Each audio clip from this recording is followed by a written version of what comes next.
저희들 어저께 선관위 갔다 왔어요. 선관위 가가지고 한 2시간 집회라고 하는데 모처럼 가가지고 그냥 노태악 사형하고 선관위 해체하고 소리 깨끗 지르고 스트레스 풀고 왔습니다. 예. 근데 지금 이게 지금 저 미국이 확실히 움직이는 것 같습니다. 저 트럼프 대통령이 4일 전에 본인 본인 이제 SNS에 자기가 우리가 모든 에너지를 총동원해가지고 부정선거를 밝혀야 된다고 글을 썼거든요. 그랬더니 지금 오늘 아침 보니까 FBI가 우방국은 죄는 우리나라네, 그죠? 우방국을 포함한 전 세계 부정선거 척결하겠다고 아주 FBI가 아주 선언했습니다, 선언. 예. 지금 막 난리가 났는데, 그러니까 지금 그걸 뭐 저희들은 모르겠어요. 가짜들도 다 보고 있을 텐데, 아마 난리 난 것 같습니다. 그 난리 난 것 중에, 일본이 지금 다음 주 막 곧 공격할 것 같은데, 베네수엘라입니다, 베네수엘라. 그러니까 지구상에서 이 부정선거 기계를 제일 먼저 만든 나라가 베네수엘라예요. 그 베네수엘라 만들어가지고, 근데 그 베네수엘라 만들 때 도와준 나라가 쿠바하고 차이나입니다. 돈 들어가지고 만들었고, 그 다음에 이게 이제 베네수엘라가 만들어가고 바로 밑에 있는 자기 나라 남미했는데, 그걸 하고 난 다음에 우리나라 벤처 애들이 그 제품을 벤치마킹 해가지고 만든 거예요. 그래갖고 이제 이 부정선거가 시작됐는데, 중요한 거는 이 부정선거 카르텔에 우리나라가 이제 해당돼 있어가지고, 지금 인천에 있는 이제 A웹이 이제 전 세계 부정선거 하는 조직인데, 얘네들이 지금 현재 지금 벌써 미국에서 나오는 게 72개국의 부정선거 이 제품들이 수출됐고, 그 중에서 수출됐는데 실제로 써먹은 게 27개 나라 그래요. 그러니까 27개 나라에서 아마 조사를 하는데 아마 그 중에 이제 아마 우리나라가 될 것 같습니다.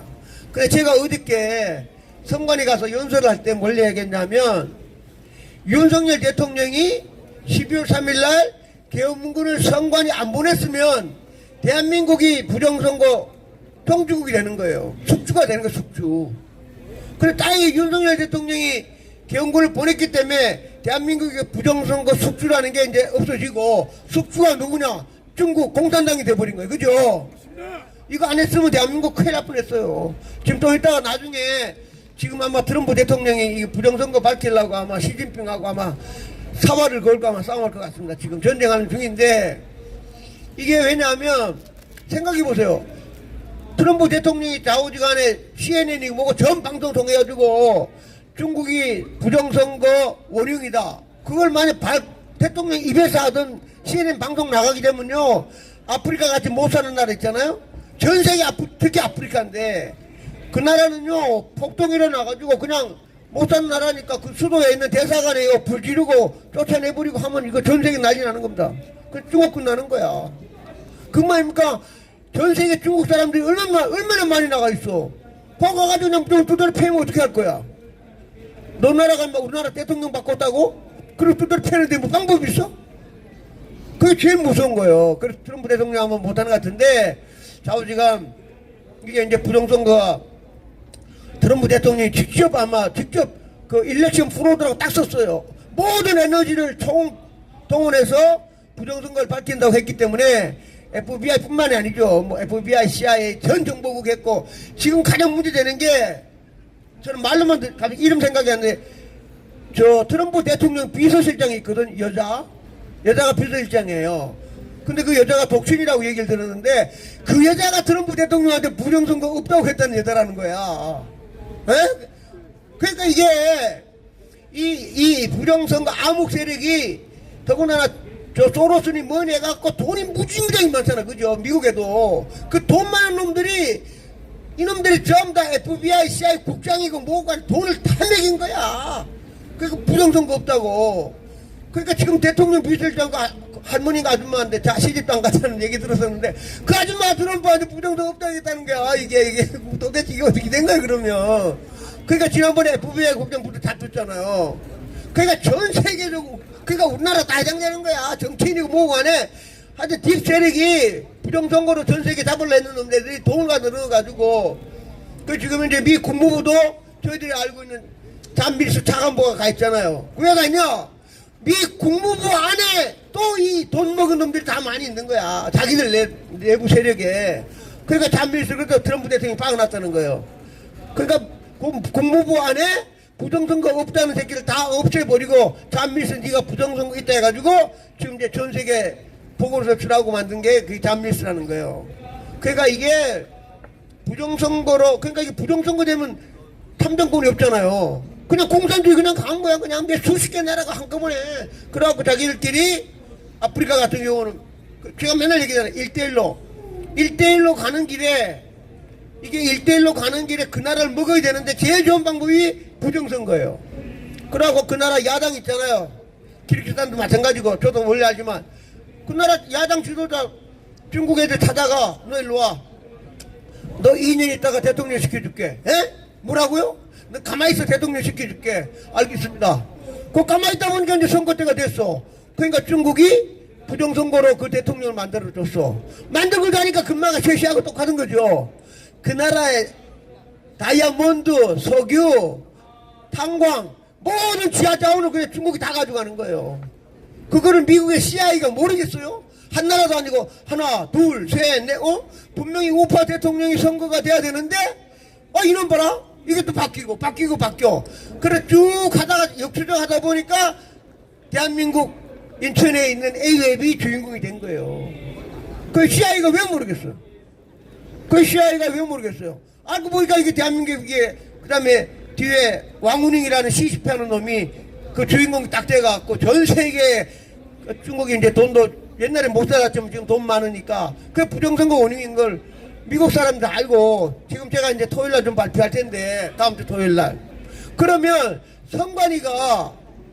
선관위가 쉽게 말하면 사전투표 기간에 인터넷망과 연결되어 있다고 사무총장이 국회에서 얘기했잖아요. 그죠? 그렇다 그러면 미국 CIA가 그걸 왜 모르겠어. 그죠? 왜냐면 컴퓨터 애들 그냥 망 연결되어 있으니까 아무나 갔다 나갔다 하면 돼. 그러니까 미국의 CIA나 요번에도 어제 잠깐 얘기했지만 CIA라든가 이런 애들은 거꾸로 우리나라 전산실에 들어와가지고 중국하고 같이 한 거야. 같이 다 쳐다보고 있는 거죠. 그 자료를 다 막 갖고 있다고 봐야 돼. 망이 연결되어 있었기 때문에. 그래서 저희들이 한간 얘기하잖아요. 우리 이제 IT 하는 사람은 주로 저는 이제 저 한양대학교 맹주성 교수님하고 얘기했는데 트럼프 우리 이재명이하고 윤석열 대통령하고 붙었을 때 컴퓨터끼리 싸움했다는 거 아니야. 마지막 날 시간 넣고. 그래갖고 미국 CIA가 결국은 중국의 해커들 보고 이기게 가지고 20만 표리겠다는 게 우리 맹주성 교수랑 우리 IT 전문가들이 보는 견해예요. 그러니까 미국 CIA도 들어온 거지. 같은 해킹끼리 붙었는데 미국이 더 기술이 더 좋아가지고 이겼다고 하는 게 정설이에요. 그게 왜냐? 망이 붙어있기 때문에 그래, 망. 지금 현재 트럼프 대통령, 저는 옛날부터 봤었는데 트럼프 대통령이 질 때는 전부 다 이것도 인터넷 연결돼 있거든요. 트럼프 대통령이 질 때 아까 비율 같은 세팅하는 서버가 어디 있냐면 저 동유럽 지방을 나는 나라 세르비아라는 나라가 있어요. 요만한 나라 있어. 요만한 나라 세르비아. 그 세르비아의 메인 서버가 거기 있었다는 거야. 자기들끼리 이제 트럼프 대통령 떨어질 때 그 서버한 위치 나라가 세르비아라는 지방을 많은 나라에 딥 세력들이 거기다 놓고 트럼프 대통령을 떨어뜨리는 게 다 나온 거예요. 그래서 이제 좀 나타나겠지만 지금 중요한 게 이 머스크가 이 참 천재 같아. 우리가 다 알고 있는 천재지만 트럼프 대통령이 선거하기 한 달 전에 일론 머스크가 이 해킹 관련된 걸 다 알아가지고 우리가 흔히 말하는 저 미국의 산호수에 있는 거기에다가 미국의 전체 이 해킹 관련 애들 화이트 해커 다 집은 한 달 동안에 돈을 줘가지고 그래가지고 트럼프 대통령한테 해커가 못 들게 해가지고 요번에 됐다고 그래요. 일론 머스크가. 일론 머스크가 보니까 부정세력을 다 한 거야. 이제 왜냐면 자기가 돈을 줘가지고 하다 보니까 화이트 해커들 다 찾아낸 거야. 그래 찾아내가지고 지금 일론 머스크가 일본 여행이 뭔가 하면 IP 주소를 지금 해줬잖아. 얘기 들으셨어요? 우리 안 쓸 텐데 우리 카카오톡처럼 전 세계에서 X라는 이게 이제 SNS가 있는데 거기다가 나라를 표시하게끔 만들었어. 나라. 글 쓰는 사람 나라를 수락하려 보니까 우리나라 이재명이라든가 민주당 좋아하는 놈들이 전부 다 어디냐? 중국이라는 거야. 중국, 홍콩. 에? 그게 나온 거예요. 그러니까 우리나라도 뭐냐? 그러니까 이제 이게 운동이 일어나니까 우리나라 전 SNS에다가 그러면 글 쓰는 사람 나라를 말하게 하자. 그러니까 우리나라도 지금 카카오톡 있잖아요. 카카오톡이라든가 네이버에 댓글 다는 애들은 누가 보냈는지 말 거기다 누구 나라 표시하라는 거야. 중국, 홍콩, 대한민국 이런 식으로. 어? 그 옛날에 지난번에 우리 저 뭐야 월드컵인가 축구할 때 우리나라 사람이 네이버에 가가지고 저 중국 응원했다는 거 아니에요. 저 북한 응원하고 중국 응원. 왜냐? 그놈들이 한 거야. 그놈 댓글 달 때 한국 사람이 댓글 단 게 아니고 그만큼 이게 무서운 전쟁입니다. 이게 컴퓨터라는 게. 그래서 좌우지간 이 부정선거가 이제 밝혀져야 되는데 그 밝히는 방법은 지금 제가 항상 얘기하지만 트럼프 대통령이 명해가지고 대한민국은 방법이 이게 해킹도 관련돼 있지만 한미 상호방위 조약 이승만 전 대통령이 만든 한미 상호방위 조약에 의해서 6월 3일날 중국이나 여기로부터 우리가 사이버 전 공격을 당했다. 그래서 트럼프 대통령이 한미 상호방위 조약에 의해서 미국의 IT 보안 전문가들이 대한민국에 파견해라. 그러면 이제 비행기 타고 오면 어디 가냐? 어제 우리가 집회했던 선관위 정상실로 들어가면 끝나는 거예요. 그죠? 예, 미국 전문가들이 들어가가지고 컴퓨터에 들어가가지고 일주일만 조사하면 딱 다 나오지. 그럼 끝나는 거예요. 하여튼 그날이 되길 바라는데 아마 조만간 하여튼 미국에서도 오고 조금 전에 이제 국내 정치 잠깐만 말씀드리면 김민수 최고가 조금 전에 엄청난 중요한 얘기를 했어요. 뭐라 했냐? 그 일부 무식한 정치인들이 장동혁 대표 보고 12월 3일날 계엄에 대해서 뭐 무릎 꿇고 엎드려 절하라 했는데 미친놈들이라고 그래 얘기했어요. 어? 오히려 엎드려 절하라고 할 놈은 이재명 대한민국을 좀 망가뜨리는 이재명하고 민주당한테 얘기지 왜 국민이 보면 장동혁 대표가 무릎 꿇고 사과해야 되느냐? 넌센스라고 아주 세게 얘기를 했어요. 그게 지금 난리가 났어. 좋은 소식이죠? 예, 김민수 화이팅! 김민수 화이팅! 예. 그러니까 어저께 이제 저희들 서울역 집회 메인 MC하는 데이너김이 한 25만 명 유튜브 갖고 있거든요. 거기서 본인 써놨어. 본인이 이제 여론조사 발행한 거예요. 저 부산시장 정계 은퇴 예스 할래 안 할? 정계 은퇴하는 게 좋겠나 안 하기 좋겠나? 했더니 97%가 부산시장 그 이름 뭐야 너 집에 가라고 97%가 집에 가라 그래. 에? 왜냐? 사고하라 그러니까 일반 국민들이 좀 더 우파하네요. 대인느낌이니까. 그 다음에 또 최고위원 서초의 이름 뭐야? 대한지 조원우. 에? 신동우. 신동우로 했더니 대인느낌에서도 이거 또 사과하라 했거든. 계엄이 잘못됐으니까 우리가 다 사과를 했다고 대인느낌이 또 딱 넣었더니 93% 너 집에 가. 정치 그만하라고. 그게 국민 여론이야. 우파 국민들 여론 엄청 무서운 겁니다. 그렇죠? 이 대통령 지금 2030 보세요. 이거 계엄했는데 아직도 모르냐? 이 돌대가리들아. 내국노들 정신 차리라고 2030 노래 부르는 거 있잖아. 그죠? 거기다 대고 뭐 사과는 뭘 사과야. 그러니까 이게 세상 돌아가는 건 모르는 거야. 돈을 처먹었는지 전 먹는지 모르게 화가 나가지고 그 2030들 노래 부르면 몰라? 따라가면서 그 걔네들이 바보들이야. 2030이 전부 다 공부를 얼마나 해가지고 대한민국 제일 똑똑한 애들이 2030인데 그 난리가 났습니다. 제가 이제 요번에 이제 보면 계엄에 대해서 제가 몇 분을 하겠는데 지난번도 얘기했지만 계엄에 제일 먼저 해가지고 잡혀간 게 제 육사 후배 문상호 장군하고 같이 잡아간 게 이제 노상원 장군인데 노상원 장군이 얼마 전에 검찰이 구형을 했는데 3년에 3년. 지금 이제 서울구치소에 있거든요. 그 1년 살았어 벌써. 그러니까 12월 15일 날 얘는 이제 1차 판사가 이제 정식으로 어떻게 판결할지 모르겠는데 까딱하면 그냥 나와요. 그런데 지난번 국무총리는 검사 이놈들이 15년을 구형을 했어. 제목이 뭐냐? 내란할 때 방조했대. 재판도 지금 진행 중이야. 그죠? 그래서 이제 요게 관심인데 제가 하나 말씀드리는 거는 12월 3일날 계엄을 가장 정확히 아는 사람이 딱 한 명 있습니다. 그게 현역 별둘인데 문상호 정보사령관이 모든 걸 다 한 거예요. 12월 3일날 계엄에 직접 들어가가지고 자기 부하들이 다 성관에 가고 그 다음 연수원에 가고 한 거를 제일 많이 하는 사람이 문상호 현역 별둘입니다. 근데 그 문상호 장군은 처음에 텔레비에 한 번 나왔다가는 아직 한 번도 안 나왔어. 그래서 참고적으로 얘기하면 특검이 잡았잖아요. 특검이 문상호 장군을 잡아갔어. 잡았다가 1차 하고 한 5일 있다가 계속 조사도 안 하고 국방부로 보냈어요. 고생했으니까 저 국방부 가가지고 조사받으라고. 특검이 왜 보내겠어? 그게 막 계엄에 최고 많이 알고 있어. 현역 별들이니까 대통령도 잘 모를 거 아니야. 밑에 있는 거. 국방부 장관도 전화로 보고만 받는 거고. 문상호 장군은 현역 별들이야. 직접 자기 밑에 중령 대령들이 직접 갔다 왔어. 계속 전화 보고 받고 있잖아. 그죠?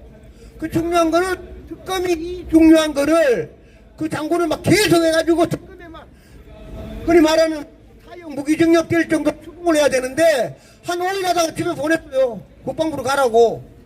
그 얘는 그냥 특검하고는 바이바이 하고는 왔어. 그 제가 생각할 때는 제가 이제 텔레비전 할 때 웃는 게 보면 제가 같은 것 같아. 검사 만났을 때 야 검사 12월 3일 너 뭐 일어난지 알아? 그 검사가 뭡니까 하니까 인마 연수원 사건하고 막 이래 가지고 그냥 부하들하고 이래 했다. 그 검사 너 나중에 새로운 세상 오면 니 어떻게 할래? 그걸 얘기했을 것 같아 제 생각에. 그럼 검사가 놀래가지고 어떻게 뭐 사형을 때리고 어떻게 할 거야? 그러니까 아이고 저 국방부로 가시오. 그래서 텔레비에 일본에 오늘 유튜브 이제 하나 와 얘기했는데 6사 기억 12월 3일날 문상호 장군이 모두 계엄군이 세 군데 갔잖아요. 1차 우리 어제 갔던 성관이 과천, 하나가 연수원, 또 하나가 여론조사하는데 그 세 군데 보내서 자기가 직접 자기 부하들 세 군데 갔어. 하나, 둘, 셋. 그 문상호 장군은 몇 시간 동안 다 보고받았단 말이에요. 그 문상호 장군이 제일 많이 알아. 그런데 문상호 장군만큼은 이게 서로 짜고 치는 꼬들인지 어떻게 된 건지 헌재 때도 한 번도 안 나왔어. 지금 대통령 안에도 한 번도 안 나와. 여론도 한 번도 없어. 그러니까 문상호 장군은 텔레비 나올 때 한 번 보고는 우리 국민들이 어디 있는지도 몰라. 그냥 지난번에 보니까 변호사비가 돈이 없다고 어렵게 살았다고 뭐 그만 안 그러는데 그냥 문상호 장군만 12월 3일날 무슨 일인지 제일 많이 알아. 근데 언론에서 그러니까 뭐 이게 더불어민주당이든 가짜든 어쨌든 간에 문상호 장군만 안 불러. 그 노상원 장군도 안 불렀잖아. 그지? 우리 모르잖아. 그죠? 그냥 검찰이 그냥 구형삼년에다 그밖에 몰라. 다른 놈은 맨날 부르잖아. 막 헌재도 부르고 지금도 부르는데 계엄의 가장 중요한 문상호 장군이 텔레비 나와가지고 국민들한테 사실 얘기를 해야 돼. 그죠? 근데 국민들이 마이크를 이제 텔레비 안 나오게 하니까 하여튼 저는 이제 가장 관심이 문상호 장군인데 언젠가는 시간이 지나면서 밝혀지지 않겠습니까? 예. 그래서 문상호 장군이 그날 12월 3일날 자기가 보낸 대령들 한 군데는 과천 성관이 또 하나는 수원의 연수원 또 하나는 여론 조작하는 데 가가지고 세 군데 자기 직접 부하를 보내가지고 그날 보고를 받았고 뭔 일이 있을 텐데 그건 아무도 아는 사람은 없으니까. 근데 언젠가 이제 세월이 되면은 이제 바뀌질 거 확실합니다. 좌우지간 제가 생각하는 거는 윤석열 대통령은 12월 3일날 계엄군을 성관이 보낸 거는 구국의 결단이에요. 구국. 그렇지 않으면 나라가 이제 끝나니까. 그 중에서도 부정선거. 그 다음 이게 잘못되면 이제 우리가 숙주가 돼가지고 A회 통해가지고 대한민국이 전 세계 부정선거 수출했다 그러면 삼성이고 뭐고 간에 대한민국이 제일 지구상이 없어질 수는 있는 거예요. 안 그래요? 예. 대한민국 해가지고 전 세계에다가 부정선거 해가지고 만들어가지고 숙주라고 하면 전 세계에서 뭐 우리나라 교포들 뭐 가만히 있겠어? 그러니까 제가 생각하는 거는 윤석열 대통령은 가장 용감했다. 용감 안 하면은 안 그렇잖아요. 저희들 잠깐만 괜찮으니까 아이고 뭐 그래 특활비 안 줘? 안 주면 그만이지 뭐. 그거 가만히 있으면 되는 거야. 나라를 운영하든 말든 간에 가만히 있다가 3년 끝나고 나면은 문재인처럼 어디 고향 가가지고 편안하게 살면 되잖아. 그죠? 근데 그 대통령이 왜 그 가만히 있으면 되는 일을 왜 그 12월 3일날 개헌군을 보냈겠느냐? 그거는 제가 생각할 때 먼 날 역사가 평가하겠지만 아마 가장 용감한 모든 내려놓고 개헌군을 선관위 보내가지고 부정선거 관련된 걸 했다는 거는 제가 생각해도 보통 사람 못합니다. 안 그렇습니까? 가만히 있으면 되지 뭐해. 가만히 있으면 되지. 특갈비 없으면 어때? 그렇다고 나라 망하는 것도 아닌데. 그렇지만 그 12월 개헌 보냈다는 제가 볼 때는 막 역사가 아마 글 쓸 때 아마 구국이라는 단어가 꼭 나올 거예요. 어려운 거 알면서도 보냈다는 거. 자, 다시 한번 하겠습니다. 윤석열 대통령 화이팅! 화이팅! 윤석열 대통령 화이팅! 화이팅! 한 번 더 윤석열 대통령 멋쟁이! 멋쟁이! 예, 감사합니다.